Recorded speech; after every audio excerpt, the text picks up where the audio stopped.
News just in, folks. Legendary singer-songwriter Neil Young has just done a complete U-turn after pulling out of his 2025 Glastonbury headline slot, citing the festival as a corporate turn-off. Whoa, whoa, whoa, whoa. Stop the video, stop the video. We're in 2025 now. Time to level things up around here. Much better. It's certainly no secret that, since its inception, Glastonbury has grown into the world's most iconic music and arts festival. But is there more that initially meets the eye with Neil Young's cancellation? I mean, despite Glastonbury's legendary status, the festival has come under significant scrutiny in recent years, with many people arguing that the festival has drifted from its original countercultural grassroots ethos, with corporate sponsorships, high ticket prices, and major commercial acts dominating its lineup. And what's more, every year more legitimate concerns are raised around escalating food and drink costs, not to mention concerns around overcrowding as well, with over 200,000 people attending the festival just last year alone. Once upon a time, Glastonbury was a festival celebrated for its carefree, hippie-like community spirit and accessibility. When the festival was founded in 1970 by farmer Michael Eavis, the first event was attended by only about 1,500 people, and tickets were priced at just £1. But in 2025, the festival is a very different beast. And this recent news about Neil Young has got me thinking, is Glastonbury finally beginning to lose its magic? Is the festival a victim of its own success? And has Glastonbury lost its soul in a rush to get bigger? Or is it now just too big to care? Let's dig a bit deeper into this. Hi friends, if you're new here, I'm Sanjay, a management consultant living in London by day and musician and creator by night. I make videos on all things music and music tech, as well as sharing tips from my own personal journey balancing a 9-to-5 with my own creative endeavours. So if that sounds good to you, you're in the right place.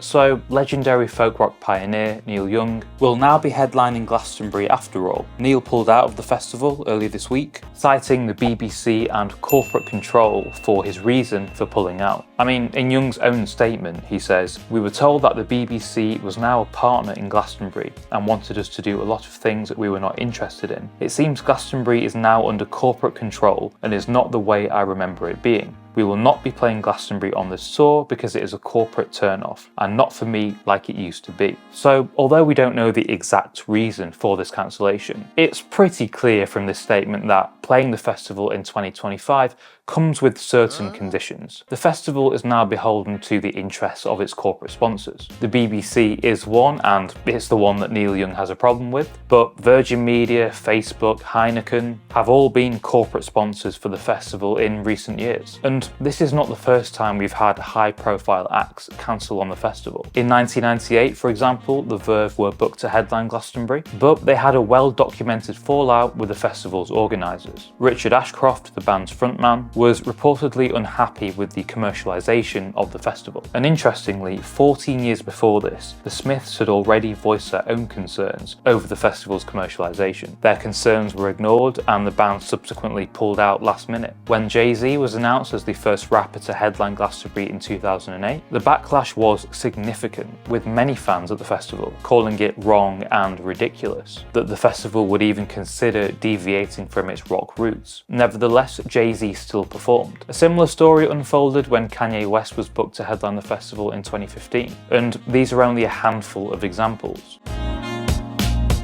Now, beyond the controversy surrounding corporate control, there is another more potentially problematic issue, and that is rising costs. And I'm not just talking about ticket prices. The cost of attending Glastonbury Festival has been steadily rising year upon year, and with over 200,000 people attending just last year, it would appear that the demand is still there despite these rising costs. But in the midst of a cost of living crisis, stagnant wages, and a bleak economic outlook, I think it's fair to say that some of us are beginning to think twice about attending the festival. Back in the day, Glastonbury was all about accessibility. It was inclusive and affordable, with all tickets priced at just £1 in the year that it started. Adjusting for inflation, that £1 would be about £14 in today's money. That's typically what you now pay for parking. Tickets for this year's festival in 2025 were priced at £373.50 plus a £5 booking fee. So that's an increase of £18.50 compared to last year, which isn't crazy when you consider the cost of other popular popular festivals around the world.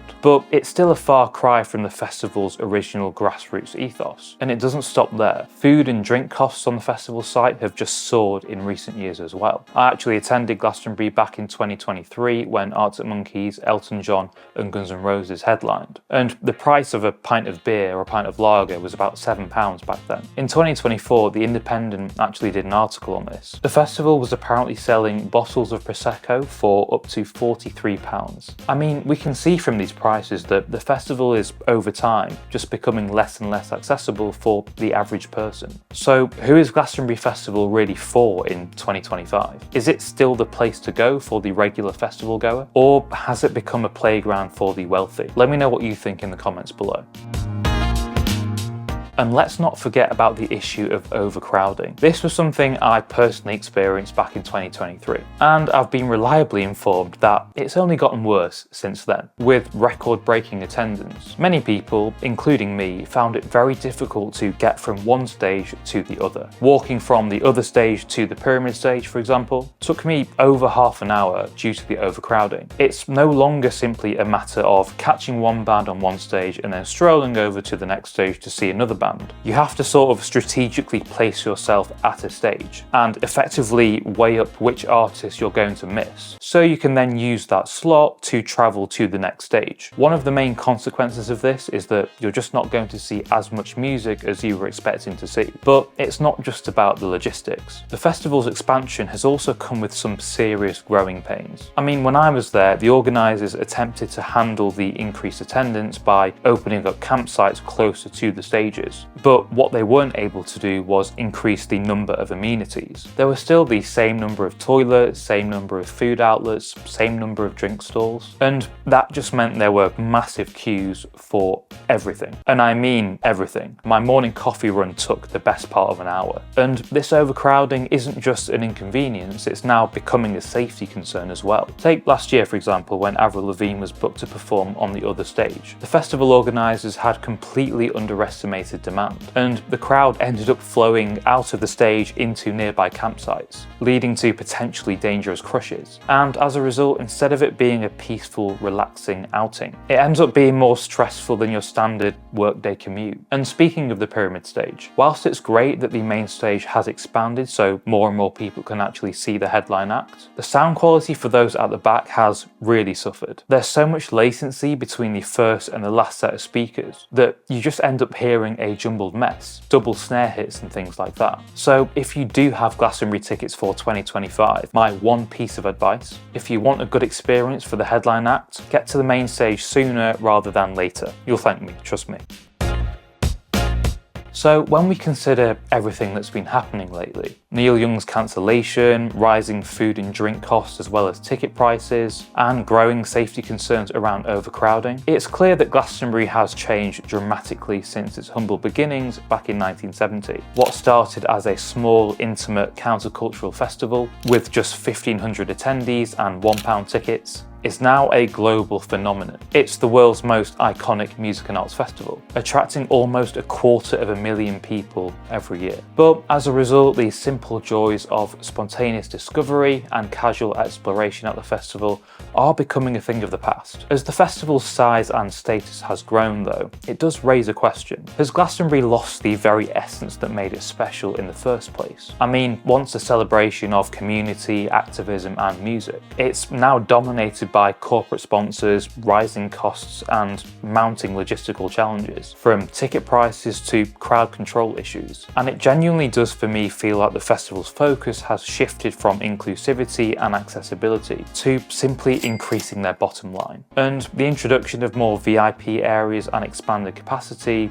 only adds to this feeling. I can't help but feel that Glastonbury has sold its soul a little bit in its race to expand. It's no longer just about the music or the message. It's about managing a massive commercial operation. But that in itself raises another question for me. Is there a possibility for the festival to do both? Could the organisers strike a better balance between commercial success and preserving the festival's original spirit? Could they scale back attendance slightly, offer more platform opportunities for more grassroots artists, and reduce prices somehow to make the festival more accessible again? The future of Glastonbury might well depend on it. So is Glastonbury starting to lose its magic? Do let me know what you guys think down in the comments. I'm super interested to hear your thoughts on this topic, to be honest, especially those of you that have actually been to the festival in recent years. Would love to know what your experience was of the festival and what you think the future holds for it. They can't keep on expanding and expanding capacity, surely. 2023 was actually my first time attending the festival, so my experience of Glastonbury has only ever been overpriced, overcrowded and a bit chaotic, to be honest. That said though, don't get me wrong, I had an absolute whale of a time, and I'd still recommend it in a heartbeat for anyone who loves music or that festival vibe. If I could afford it, I'd go every year, without question. For me, the positives still massively outweigh the negative things that you have to put up with at the festival. Oh, and speaking of Glastonbury, if you are interested to hear why I think most people were just so wrong about Arctic Monkeys' headline Glastonbury performance back in 2023, then a link to that video will appear on screen right about now. Also, I must say a huge thank you for everybody that watched my M4 Mac mini video. Thank you for the love. Almost 100k views, can you believe it? For a channel of this size. Mental. And with that said, drop this video a like if you enjoyed it, subscribe if you're new. Thank you ever so much for watching, and I'll see you in the next one.